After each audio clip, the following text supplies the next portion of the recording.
So what does a quantum physicist actually do all day? I mean, it's one of those jobs that's just shrouded in mystery, right?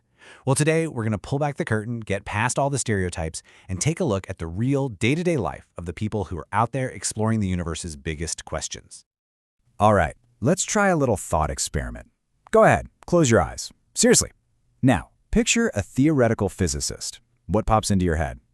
I'm willing to bet that for a lot of you, it's an image of someone kind of like Einstein, this solitary figure, wild hair, standing in front of a giant blackboard covered in impossible equations.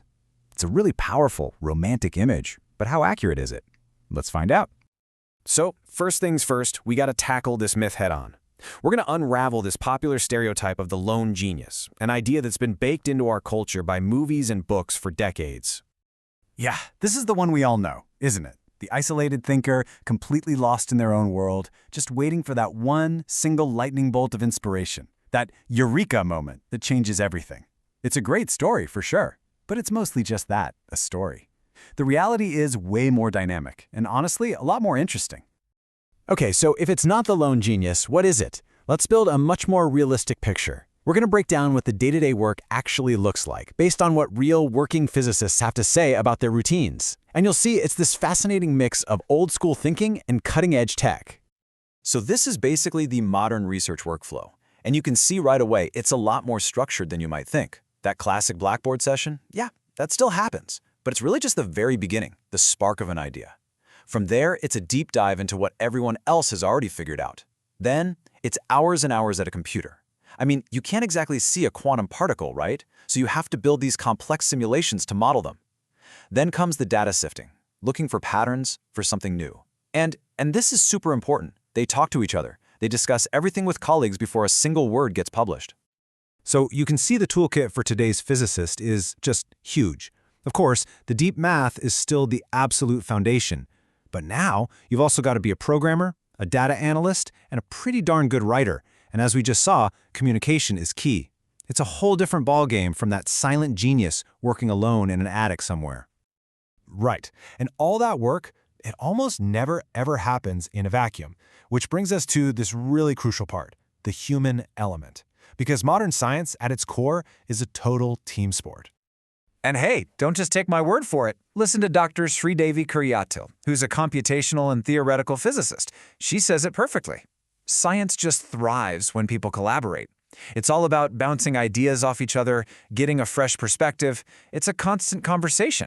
And that conversation often happens between two different kinds of players, the theorists and the experimentalists. There's this great quote from an industrial physicist on Reddit, of all places, who described the theorist's job perfectly. They're trying to find the diamond in the rough or the pattern in the noise that comes from all the data the experimentalists gather. It's this beautiful back and forth that really pushes the entire field forward. Okay, but how do you even get there? How do you become one of these people? Well, the journey is intense. The path, especially through graduate school, is often called a gauntlet, and for good reason. It's this period of extreme trial that has two completely different and very extreme sides. And here they are, side by side. On the one hand, you have this incredible, mind-blowing intellectual freedom. I mean, you could explore pretty much any idea that sparks your interest. Some people even say it was actually fun. But then, there's the other side, the grind. We're talking terrible pay, brutal hours, and basically sacrificing your social life. As one grad student put it pretty bluntly, anyone who tells you grad school doesn't suck is either lucky, forgetful, or straight up lying. And just to give you an idea of what the grind really means, check this out. Some grad students in particle theory report working 80 to 100 hours a week. That's not a job. That's your entire existence.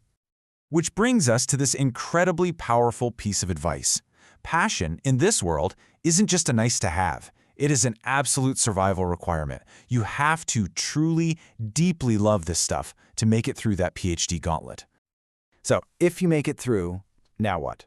Well, the cool thing is, the paths that open up are way more diverse than you might think. Sure, there's academia, becoming a professor, but a physics PhD can also lead you into industry research, national labs like CERN, government work, and even Wall Street, where they're hired as quants because their skills in modeling complex systems are so valuable.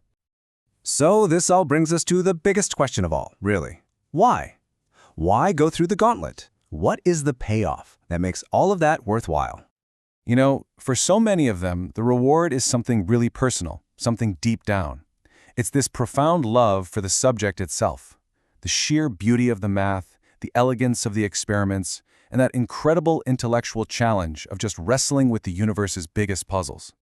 At its very heart, it's driven by a desire I think we all have, the need to understand. Physics gives you a special kind of lens to see the hidden rules of the world around us. It's like getting a chance to pull back the curtain on reality itself. And this right here, this gets to the absolute core mindset of a physicist. It's not about already having all the answers.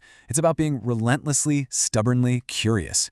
It's about having the guts to keep asking questions, especially the simple ones, because that's where the biggest breakthroughs are usually hiding.